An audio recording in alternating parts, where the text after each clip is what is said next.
So today on Creedal Catholic, we're continuing our conversation with Mike Iversen, the Director of Evangelization and Discipleship at my parish, Holy Apostles Catholic Church in Colorado Springs, Colorado. In last week's episode, we had some really good discussions about Mike's journey to the church and the state of catechesis at the parish level now and what can be done to improve it. Today, we're going to dive into some other topics that are certainly related to those things, but different, talking about political activity, rejecting some of the choices that our public servants give us, how a Catholic vision of reality coheres in the American political context. It's really interesting, and I hope you enjoy it. So that is this conversation, the second half of my conversation with Mike Iversen, coming up. Enjoy the show. So speaking of Spanish speakers, and this is going to be maybe a controversial topic here. I'm not a Spanish speaker, first of all, but we have a nation in a very interesting political moment, and I know you and I have talked a little bit about kind of where we see things going from here. Perhaps how disappointed we are at the general tenor of politics, how disappointed we are at the conduct of the President of the United States on many occasions, et cetera. Yeah. And I'm thinking about this because it relates to what I just reflected on just briefly about how people who are native Spanish speakers, not always recent immigrants, but often recent immigrants, are just such a treasure for the church. And I think this relates to what I was going to ask you about next, because I've been disappointed. I'd love your take on this. I've been disappointed with how many Catholics I know are what I call all aboard the Trump train. Yeah. And there are reasons, I think, to think that, a Trump administration will stand up more for religious freedom. Certainly will stand up more for the rights of the unborn than a Democratic administration, et cetera. Yeah. But while those things may be true, it's also true that a Trump administration has not been standing up for the poor and downtrodden among us. I have a friend who worked in the administration for a while and has now become one of Trump's most vocal critics, actually. His name is Miles Taylor. He's now like a CNN contributor, and he's doing all the talk show circuits because he's really, really dedicated to not letting a second term happen. And he has, he's shared publicly these stories about conversations in which Trump is referring to migrants at the border. And it's bad. It's bad. And while I certainly understand and appreciate the fact that a Catholic cannot vote for a politician who is supportive of abortion, what I don't necessarily understand is how a Catholic can vote for someone who, I'll just call a spade, who is a total buffoon in Donald Trump, and who has displayed a total lack of character in his personal life to date. Now, I'm not saying anything about this, this person's eternal destination. Right. Yeah, it's above your pay grade. Way above my pay grade. But what I can say is that I don't like the way he has behaved in the office, and I don't like the way he treats his fellow Americans. And to me, to vote for that person is to accept those things in a way that only a positive vote of affirmation can. And I know that you share at least some of my views on this stuff, and you are not all aboard the Trump train. So I just wanted to pick your brain a little bit and see what is behind this. I see people that are pretty prominent Catholics on Twitter, for example. Hashtag MAGA. I'm just like, what are you doing? Yeah, it's. I don't have a good answer for why that is, but I guess the best answer that I can provide is it seems to be just a gross oversimplification of a hyper complex set of issues and problems. And if we boil it all down to abortion, okay, then it's a cut and dried topic. It's a cut and dried issue.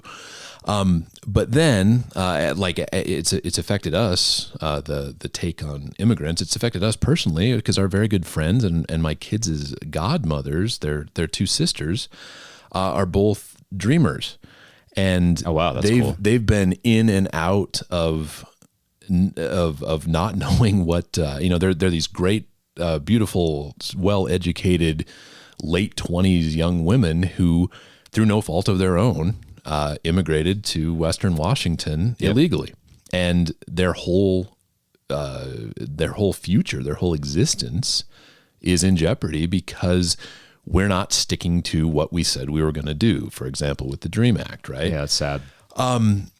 And so if you just look at the issue and you boil it down to just abortion, then it's pretty cut and dried. But it's not just abortion. It's this Catholic consistency that drew me to the church.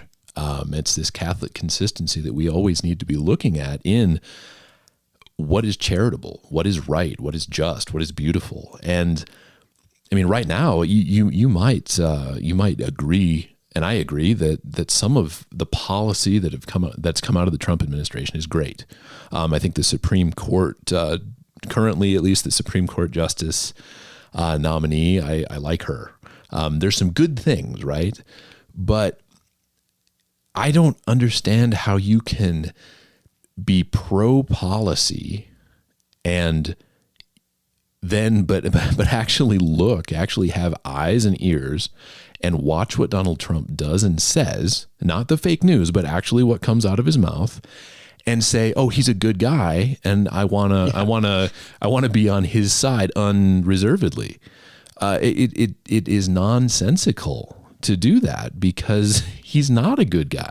He might do some good things, and whether they're intentional or inadvertent is up to you to decide, but he's not an ethical, not a charitable, not a truthful, not a, just his morality is questionable at best. He's not this guy that I would want to date my daughter, for example, right? That's a good point, yeah. Like, I would have some serious reservations with that. So anyway, I think this being on the Trump train is this gross misunderstanding of what it is to support policy versus supporting or giving an unreserved endorsement of character.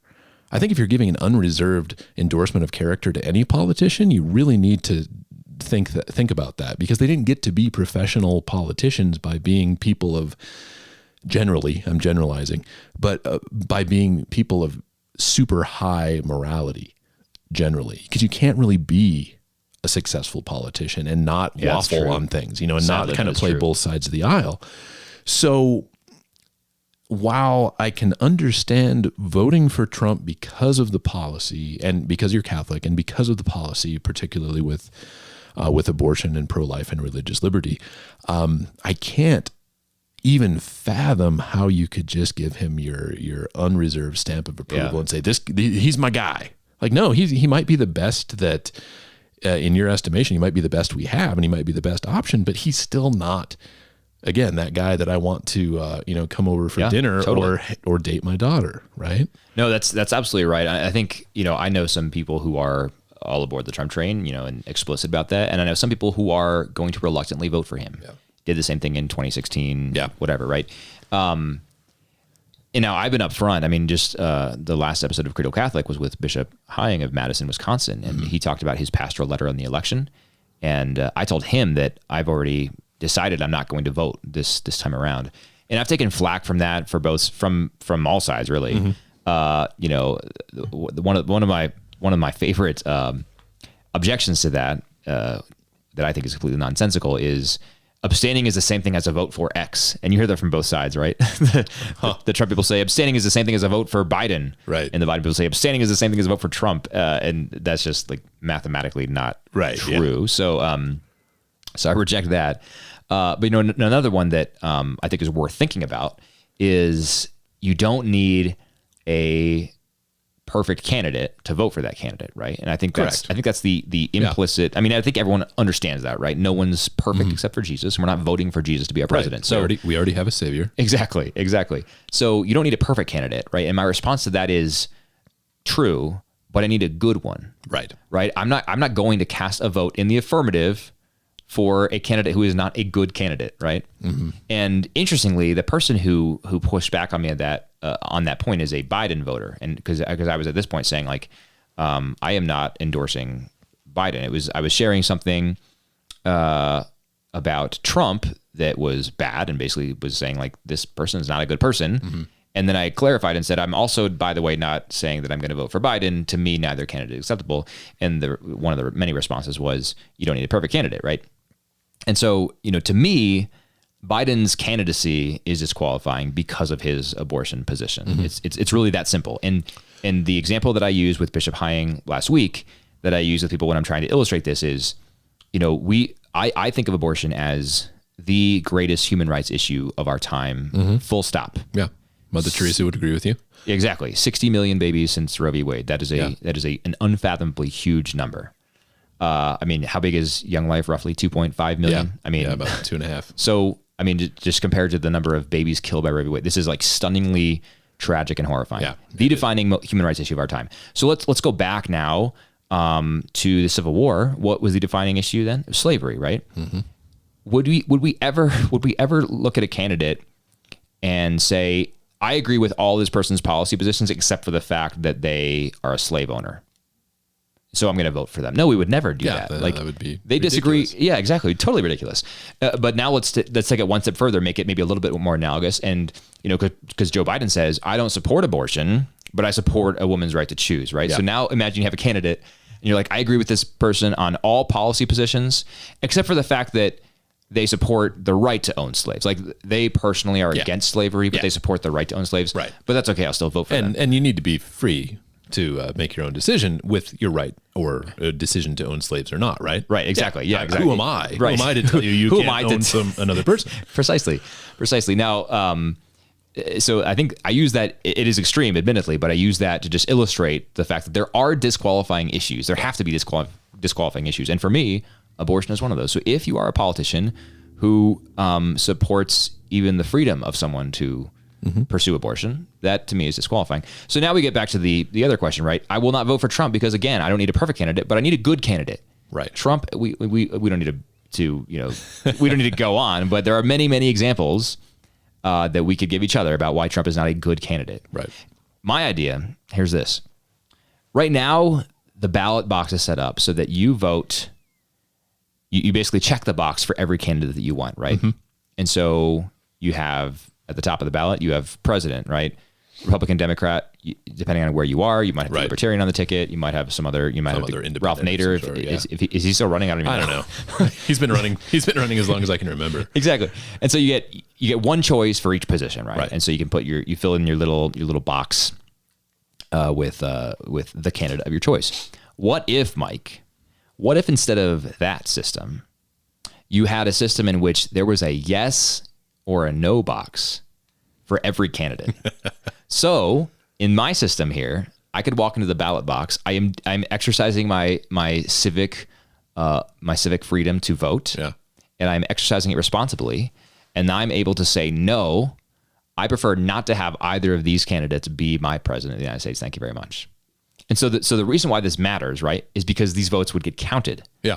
And so you'd be able to, there would be a winner of the election, right? Invariably, someone would have more yeses than nos, but the idea is all the nos would basically cancel out the yeses. Mm-hmm. And so, but you'd also be able to see turnout, right? Because people will be able to turn out. Right now, basically, voter apathy suppresses turnout, right? Because if you don't care, you're not going to show up to the polling place. And if you don't have a good candidate, it's hard to care. Exactly. If, however, you have the ability to reject both of those options, then you show up to the polling place and you say, no, I refuse to make this selection. I vote neither, right? Uh-huh. So then the reason this matters, right? My whole argument, I wrote a piece in 2016 when I also did not vote for Trump about why I think third-party voting is valuable. And my argument there is not that, like, it's not the long shot argument. Like, if we all do this, they could win. I mean, I guess that's technically true, but that's not my argument. And it's not a very good argument in my opinion. My argument is third-party voting is good because what it does is it signals to policymakers that people are dissatisfied with their current options, right? The status quo is not good enough. Exactly, right? So if you have a third-party candidate, like what's the Libertarian's name? Jo Jorgensen, I think, this year. Yeah. If she is surging, right, and has 10% of the popular vote, that tells the two parties in power that they have not done a good enough job getting the vote of those people who are so dissatisfied they vote third party, right? So that's my argument for voting for third party. This also applies, though, to the no option, because then people look at, okay, we had this much turnout, but we only got this many votes. And not only that, our candidate got this many no's, right? Imagine if, like, our candidate got twice as many no's as yeses, right? But only lost by this amount. That means a lot of our voters, people who would have otherwise voted for him or her, just chose not to and, like, explicitly said no to us. But instead we have this system where we can only do a vote in the affirmative. Right. And I think there's less of a feedback loop for people like you and me to say, no, I reject the option. Yeah. I reject the binary entirely. Give me a new person. Yeah. It's. So are you on board? The yes/no checkbox. Can there be a third option? What is that? What, I don't know. I just made that up. I was yes, no, I don't know. Yeah, maybe. Yes, no, uncertain. Or we could have like a sliding scale, like, you know. Yeah, if we could do like a 1 to 10. Yeah, I feel. Oh, I'm a 1 over here, and I'm a 3 here. I'm a lukewarm 4, but maybe 5. neither are even past the median. So neither candidate is valid. Exactly. No, I think whatever the methodology is, whatever the means that are used, we absolutely have to. I mean, we've seen through a number of elections now that it's not working. We have this ever widening gap between the bipartisan system, right? It's bad. It's really bad. Where, I mean, I just read in the news today that there was a guy, I think in Pueblo, who was standing on I think it might have even been in front of his house. I don't even think it was like a public, highly trafficked area, but he had an American flag and a Trump sign, and another guy attacked him with a shovel. Right? That's reasonable. Yeah. That's asinine. Yeah. I disagree with you, therefore I should be able to attack you. I mean, even if, like, let's just make it a really extreme example, right? This person is flying the Stars and Bars Confederate flag, or they're standing there like in a white hood, as a Klans member. Like, that doesn't actually give you license to go up and whack on this person with a shovel, right? Or kill them. Well, certainly not that. Yeah, right. Like that's not actually how civility in a free society works. Right. And then there's that whole freedom of speech thing. You know, you're free to say what you want as long as it doesn't interfere with what I believe. Right. And that isn't how it works, right, folks. So I do think that we need some sort of feedback system to say, hey, these candidates, the same old isn't cutting it anymore. The system as it is right now kind of reminds me of something my buddy's grandpa told him once back in, it must have been the late 90s. And his grandpa is he was in his 70s at the time, this South Dakota rancher. And they were talking about the election, and he comes up to my buddy Luke, and he's like, "Son, I'd vote for a turd if it said Republican on it over a Democrat." Oh my goodness. And he was completely serious. Like, you'd think that would be a joke, but he was absolutely serious. He would vote for a literal piece of poop that was a Republican poop over a qualified Democrat candidate. Which is so funny, just given the fact that those parties have changed so much. Right, they since really he's been kind of alive. flipped. Yes. Yeah. Yeah, and so I hope that, I don't know, but the original question was, what about the Catholics that are all? Yeah, I guess we have kind of gotten off of that. But so maybe because there are so many of our brothers and sisters in the faith that are just unabashedly and unreservedly for Trump, maybe it doesn't indicate that system is antiquated. But I would contend that system is antiquated, and we need some alternative, because just this completely thoughtless party affiliation isn't meeting our needs, right? Yeah, that's exactly right. I mean, I think I completely agree with you that there's something different needed. There's a different system. I think the polarization is just becoming too much. The thing that really gets me frustrated is that the way to break this polarization is, as I see it, like logically, it's one of two possibilities. One is like some sort of outside system shock. Mm-hmm. That would be something like war, and historically, wars have acted in that way. They've reset.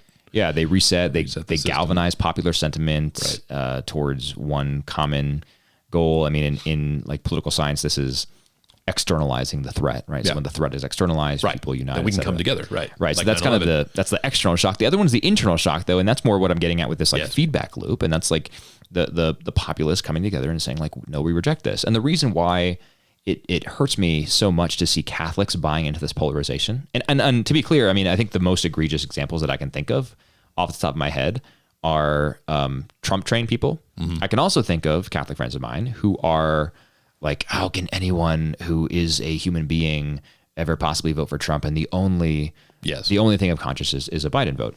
Yeah. Right. So it just pains me to see people in the church who are buying into this polarization rather than resisting it, and also buying into the binaries that are presented to us rather than resisting them. And so, I would just love to see the Catholic Church in America, which I think is 70 million-ish people. Now that is like, that's the rolls, not like, mass attending faithful devout Catholics, but the rolls, 70 million-ish Catholics in America. What if even just like 10% of those people decided that we are going to embrace a consistent life ethic from conception to natural death? We are going to value the migrant at the border just as much as the baby in the womb, just as much as the person at the end of their life who is especially at risk from COVID. All of those lives are equally valuable and have inherent dignity, and we need to value and prioritize every single one of them.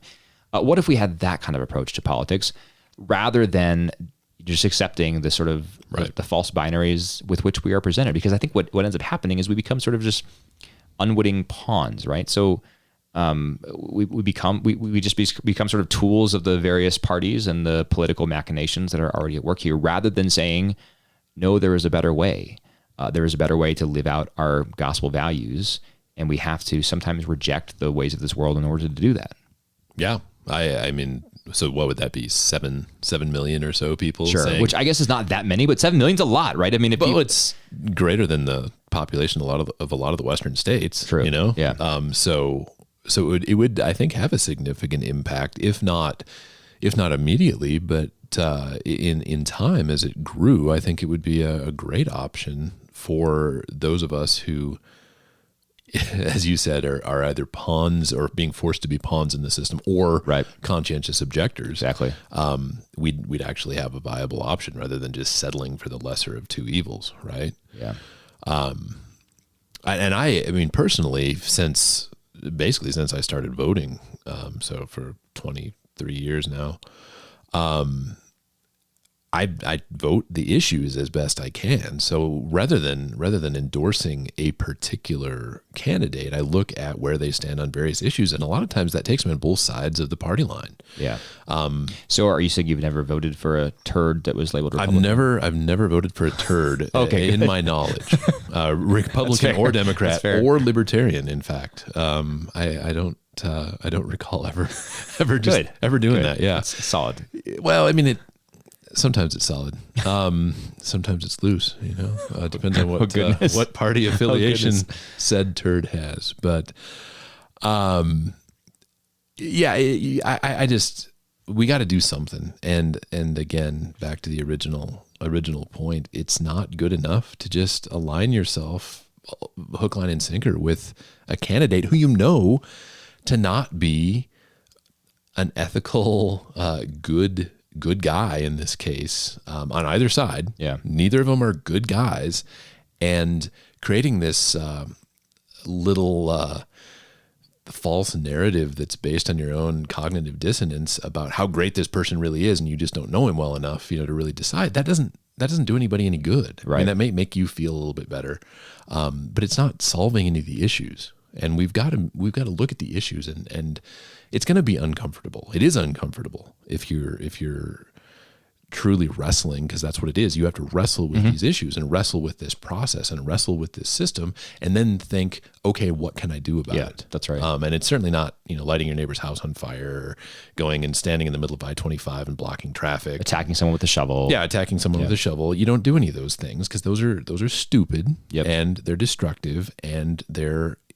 those things, acting out against a wanton lack of charity those are uncharitable themselves. Right. So no, you can't do that. You're part of the problem. But so how do we do this? And I think that, right now we're at if nothing else, we need to be at a place where we can dialogue about this with our Catholic brothers and sisters, with our Protestant brothers and sisters, and not let our blind party affiliation preconceptions govern those discussions, or a lot of times even prevent us from entering into those discussions in the first place. Yeah. We need to seek some sort of middle ground, because we're all on the same team here as Christians, right? We're all looking for ultimately the same end. And how we're going to get there might be up for debate, but we need to at least be able to talk about it and not just be like, hey, you're wearing a Biden shirt, I'm going to punch you in the face. You know, no. Hey, with a shovel. Or, right. That's only if you're wearing a Trump shirt. Oh, okay, gotcha. Yeah. So I like your point here, though, about dialoguing, and just going back to this idea of mine. 10% of America's Catholics, 7 million people. The idea is not even making a third party. And by the way, there is a third party out there called the American Solidarity Party. I'm not sure if you're familiar with them, but they're basically, it's basically like the Catholic Social Teaching Party. I'm very intrigued by much of their work. They haven't gained much traction, so, but that's a potentially interesting third party option. They are fielding a presidential and vice presidential candidate this year, so maybe check in your state, dear listeners, if you're able to vote for them, the American Solidarity Party. But when I talk about the 7 million, I'm not even necessarily talking about like forming a political party or even having like a coordinated political action of some kind. I'm talking about 7 million people who are willing to do exactly what you were saying, Mike. Like have conversations, have dialogue.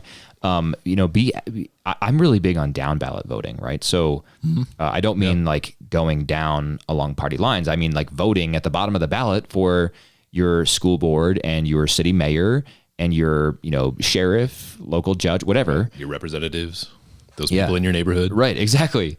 That's really important stuff. And we need 7 million people across the U.S. who are really committed to those things and to applying a consistent life ethic to those types of decisions. Absolutely. And to living out and encouraging candidates to implement Catholic social teaching as well, right? And it's not about, Bishop Hying talked about this a little bit last week too, it's not about a theocracy. Catholic social teaching is not about a theocracy. I think people misunderstand that as well. Catholic social teaching is about, in the words of Pope Francis, about a human ecology. Right. It's about shaping society around the vision of the human person as possessing inherent dignity and recognizing that we are designed to be living in relationships with each other. Yeah, right. That's fundamentally what Catholic social teaching is about. And so you don't even need to buy into the existence of a God to recognize the virtue of Catholic social teaching. Right. It'll make a lot more sense if you do. Yeah. But this is not a like theocratic way of viewing society. So we need people who are motivated by those ideas, who maybe first understand those ideas. Just to go back to the catechesis point, we need people who understand Catholic social teaching, absolutely, and are willing to make it happen. Yeah, and again, it's not. I think the biggest stumbling block that so many of us have is that it's not easy.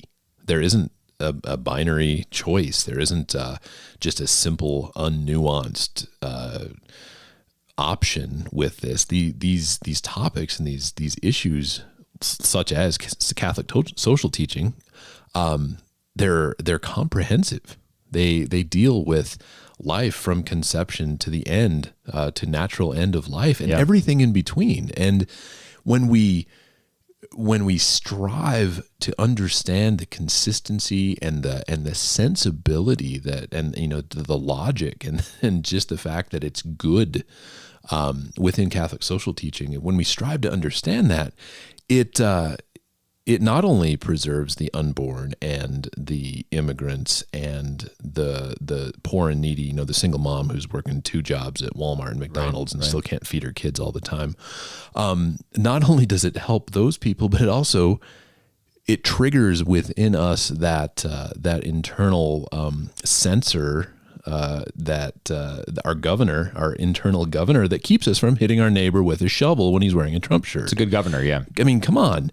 It's something that, when our moral compass, as I like to say, when our moral compass, as influenced by the Holy Spirit through the teachings of the church, is pointing at true north, it requires effort for us to go sideways. Yeah. We actually have to make a concerted effort to go sideways and start doing things that are destructive to other people. But when you don't know, when your moral compass isn't pointed due north because you're not well informed and the Holy Spirit isn't keeping your magnetic north in the north, who knows what's going to happen? And as to your point with that, it's not a theocracy. No, it's just sensible. It's answering the questions that the human person has. It's answering the issues of our life and answering the issues of our time. Yeah. It's well said. We are almost out of time, but I'd like to ask my guests, when I remember, that is, to share with my listeners one of your favorite saints. So who's one of your favorite saints, and what should we know about him or her? Yeah. There's so many. They're saints. But I think Pope Gregory the Great. Ooh, nice. I'm a huge fan of Pope Saint Gregory the Great for many, many reasons. But first of all, he was hyper competent in an era where there weren't necessarily a ton of super competent popes. Gregory, he instituted reforms in the church, and he was actually active in feeding the poor. He invited these poor men and women from Rome to sit in his courtyard and partake in a communal meal with him every week, every Sunday. Wait, so are you saying Pope Francis is not the first pope to care about the poor? He's not. Oh, he's not the first shocking. pope. Yeah, it is shocking to at least maybe some of our listeners. But no, this is a long-standing Catholic tradition. It goes back hundreds and thousands of years, in fact. To the very beginning, one might say. To the very beginning. Feeding 5,000 with loaves and fishes. I was just going to say, there was this guy that started this whole thing that actually fed the poor pretty regularly. But I think most impactingly about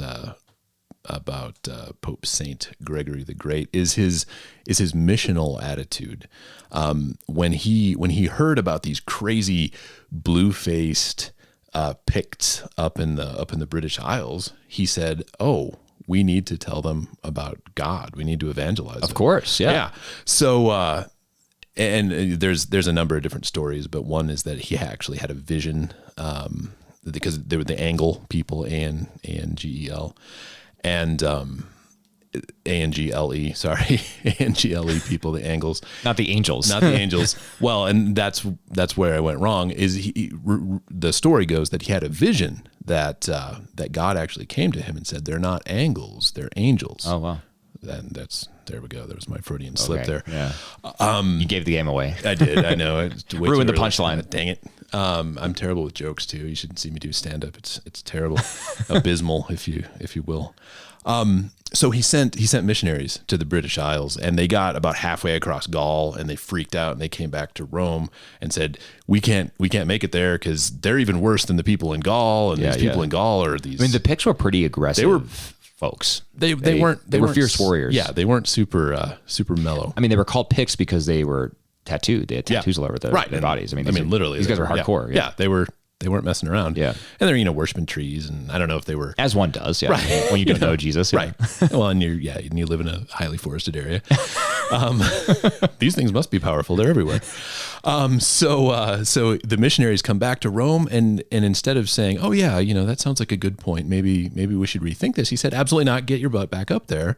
And so they went to the British Isles, and then established Christianity in the British Isles. And then a couple hundred years later, it was these missionaries then from the British Isles that were going back to mainland Europe and kind of reestablishing Catholicism and Christianity in parts of mainland Europe that had already been evangelized, that had kind of fallen away. And so it was his foresight that was divinely inspired to send these missionaries to the British Isles that then really ultimately was responsible for the re-Christianization of a lot of the continent. And that resonates with me so much because of this evangelization bent that I have. I love that he was practicing what he preached. He was feeding the poor. He was hanging out with poor and disadvantaged people in Rome, and then he bought into that so much that he sent some of his best and brightest, not knowing if they would come back. Totally, yeah, right. It was perilous for sure. Well, and even just, take out of the equation the warrior tribes across mainland Europe and in the Isles, and just traveling at that time, right? Oh yeah, is dangerous, right? Yeah, I mean, you could highway robbers, but not to imagine not to mention dysentery. Well, I was going to say, you go from back in those days, you go from here to Denver and you could die of cholera. Exactly. Yeah. All kinds of things. But that forethought, that foresight that he had to send missionaries to these people that he just barely even heard of, let alone, he didn't know anybody in the British Isles. I love stories like that. And there are so many of them of the saints. I think probably just about all the saints have stories like that show their immense love for humanity, and especially the poorest among us. Yeah. but also their intense fire for the gospel and wanting to spread that, right? And I think so often when we read about these people in contemporary secular journals or accounts, we get one side of the picture, right? They're either like a religious zealot who just wanted to like Christianize all of the Aboriginal people, right? And they were oppressive, right? And they came in with whips and stones, or they didn't really care about like the gospel per se. It was a social gospel. They just wanted to feed the poor, etc. I mean, so many examples. Mother Teresa, a great example of that. Yeah. Right? She's remembered for her social justice, but intense love for the Eucharist and obviously for Jesus Christ. Yeah. And she was so tender, but she didn't take any guff either. Yeah, that's very true. She was like a Pict. Right. She was like both in stature and color of sari. That's right. Yeah. Well, Mike, thanks for sharing that with us. We'll have to ask the intercession of Pope St. Gregory the Great that we can be filled with a fire like that. Yeah, I think it's a great saint to wrap up this discussion on. I mean, there's so much work to do in the Catholic Church in America. You're a small but significant part of that as a parish head of evangelization and discipleship. So thanks for the work that you're doing at our parish. And thanks for coming on the show to just talk about more of these issues and how regular Catholics can get involved. Maybe as just a parting question for you.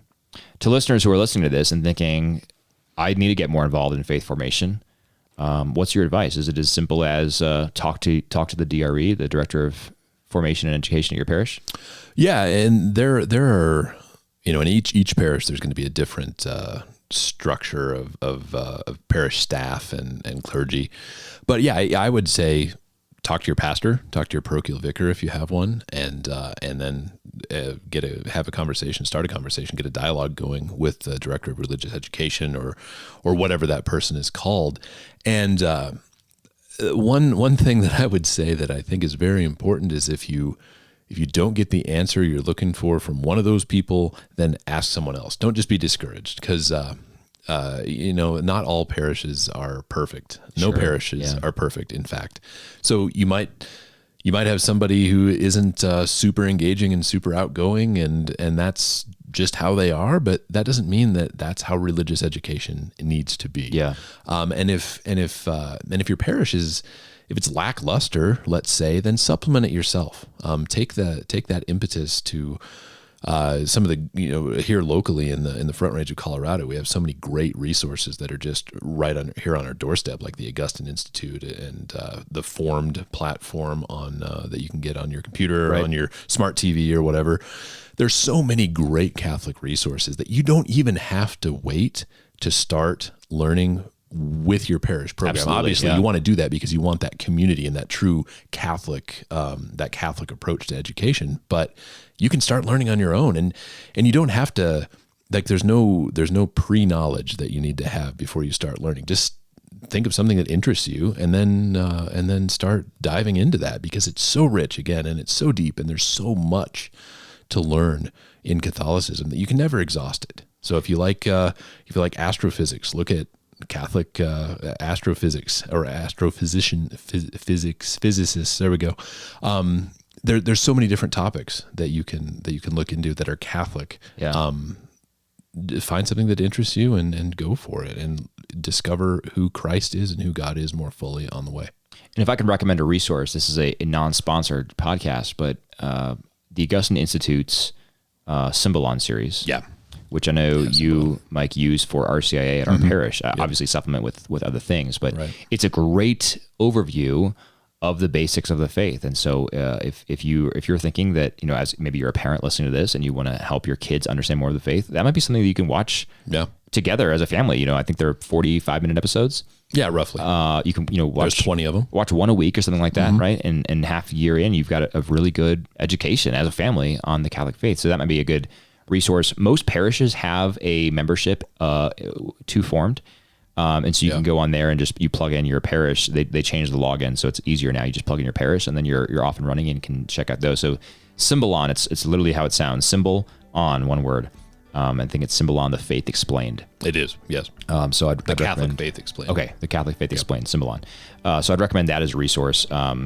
And there's, like you were saying, Mike, there's no shortage of resources to educate yourself as a Catholic. So go do that. And thanks for listening to Creedal Catholic. You can send me a note, Zach, Z-A-C, at creedalcatholic.com.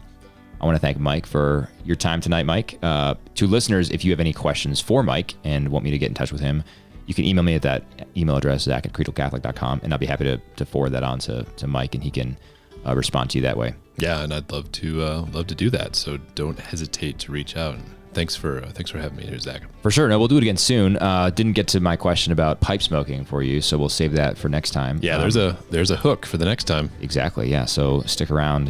Maybe we'll have Mike back again soon. We can talk about some pipe smoking. Maybe talk about some J.R.R. Tolkien, a famous pipe smoker. Yeah, that'd be great. And all that. So C.S. Lewis. Exactly. Yeah. The Inklings. All right. Well, thanks so much for listening to another episode of Creedal Catholic. Until next time, God bless you.